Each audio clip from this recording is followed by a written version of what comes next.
Kavanaugh. How are you, folks? Hello, sir. Doing great. Good to see you. Good to be here. So Saturday night, what are your thoughts?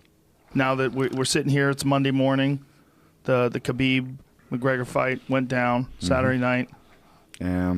Obviously, hugely disappointed that we didn't get the result on the night. I still enjoyed it. I thought it was a great fight. I'm looking forward to watching it back many times. All of Conor's fights, I always pull a load of lessons away that I can pass on to the next generation of guys. But yeah, overall, I really enjoyed the fight, and I'm devastated that we didn't get the win. How much time did he have to prepare for this fight? I mean, he's always in the gym. He's always knocking about. But I guess it was official about 10 weeks out. But even since the Eddie fight, I kind of knew, or at least I thought, his next MMA fight would be Khabib. It just kind of made sense. If it wasn't going to be the Diaz, but then as time went on, that seemed less and less likely. And Khabib obviously was doing great, kept on winning. So there was a path that was going to collide. Was there anything that was surprising in the fight?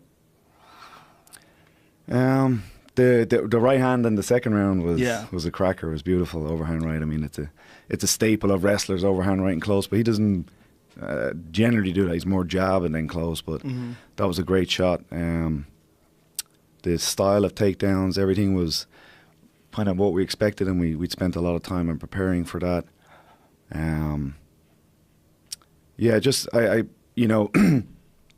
kind of expected round one for sure going to get a takedown. So the goal of round one was to get out of it still having energy. We didn't want to put a huge amount of effort into trying to get back up in round one.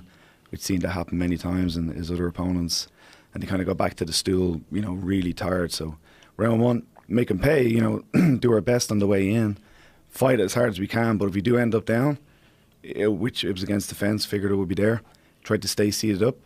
If we end up on our back, just try to play guard until the bell, except it'll be a 10-9 round. For round two, again, same plan. Do as much damage as we can, but if we end up on our back, don't put a huge amount of effort into trying to get up. He's an absolute master at regrounding people. That turned out to be a 10-8 round. He got some good shots there, and obviously he landed the great right hand. So that was a bit more than we hoped for. Round three, things started kind of turning a little bit in our favour. He did a lot better at keeping it in the middle, defending the takedowns. So the plan was to slow him down a little and watch him slow down a little bit in the third, fourth, and fifth? Yeah, exactly, yeah. So I think at the beginning the consensus was Conor knocks him out in the first, or Khabib, takes over from 2 on. Like, for us to win the third round was probably a bit of a surprise to people. But, the Aliquinta fight, if you look at that, from round 3 on, he wasn't able to hit any takedowns. So hoped that would be how it would go in round 3.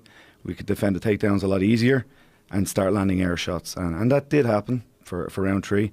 Not as well as we planned, not as well as we hoped.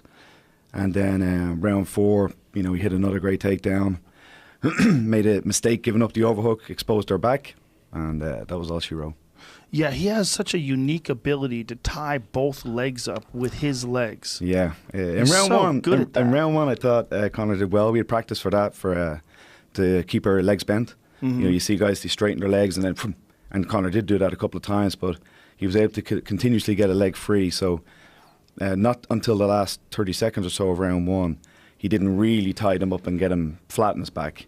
For the majority of that, he was against the fence. Used his hands to keep upright, tried to land little shots. Yeah.